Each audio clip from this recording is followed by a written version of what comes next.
போதைப்பொருள் கடத்தல் விவகாரம் தொடர்பாக முதலமைச்சர் விளக்கம் அளிக்க வேண்டும் என மத்திய இணையமைச்சர் எல் முருகன் தெரிவித்துள்ளார். கோவை விமான நிலையத்தில் அவர் செய்தியாளர்களுக்கு அளித்த பேட்டியை சூப்பர் பைட்ஸ் பகுதியில் பார்க்கலாம். நாளை தமிழகத்தில் ஒரு மிகப்பெரிய ஒரு மாற்றத்தை ஏற்படுத்தியிருக்கின்ற எண்மண் எண்மக்கள் யாத்திரையினுடைய நிறைவு விழாவானது திருப்பூர் மாவட்டத்தில் பல்லடம் பகுதியில் நடைபெற இருக்கிறது. மிக பிரம்மாண்டமான ஒரு மாநாடு. இதுபோல் இதுக்கு முன்னாடி எந்த ஒரு அரசியல் கட்சியும் கூட செய்யாத அளவுக்கு ஒரு பிரம்மாண்டமான மாநாடு நடைபெற இருக்கிறது. அதில் மரியாதைக்குரிய மாண்புமிகு பாரத பிரதமர் திரு நரேந்திர மோடிஜி அவர்கள் கலந்து கொண்டு இந்த மாநாட்டினுடைய நிறைவு விழாவில் கலந்து கொள்வது என்பது தமிழக அரசியலில் ஒரு மிக முக்கியமான நிகழ்வாக பார்க்கப்படுகிறது.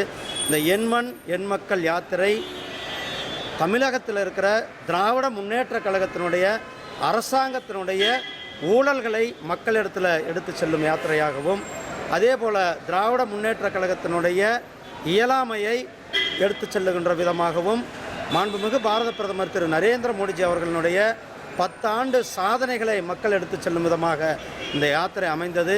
கிட்டத்தட்ட 234 தொகுதிகளிலும் கூட இந்த யாத்திரை மிக வெற்றிகரமாக முடிவுற்று அனைத்து தரப்பு மக்களும் மிகவும் ஆரவாரத்தோடு மிகவும் அன்போடு இந்த யாத்திரைக்கு வரவேற்பு அளித்தார்கள். அவர்கள் எல்லாம் தமிழகம் முழுவதும் இருந்து நாளைக்கு நம்மளுடைய திருப்பூரில் பெரிய பிரம்மாண்டமான இந்த நிறைவு விழாவில் கலந்து கொள்ள இருக்கிறார்கள் என்பதை உங்களுக்கு தெரிவித்துக்கணும். நம்ம பல முறை சொல்லியிருக்கிறோம், தமிழகத்தில் கிராமந்தோறும் ஊர்தோறும் கஞ்சா போதைப் பொருள்கள் ஊடுருவி போயிருக்கிறது என்று.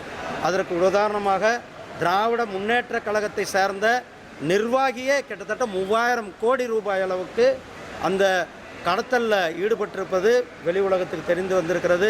திராவிட முன்னேற்ற கழகம் கடுமையாக, அதாவது இந்த போதைப்பொருள் விஷயத்தில் எந்தளவுக்கு அவர்கள் அந்த கடத்தல்காரர்களை பாதுகாத்து இருக்கிறார்கள் என்பது இது வெட்ட வெளிச்சமாக இருக்கிறது.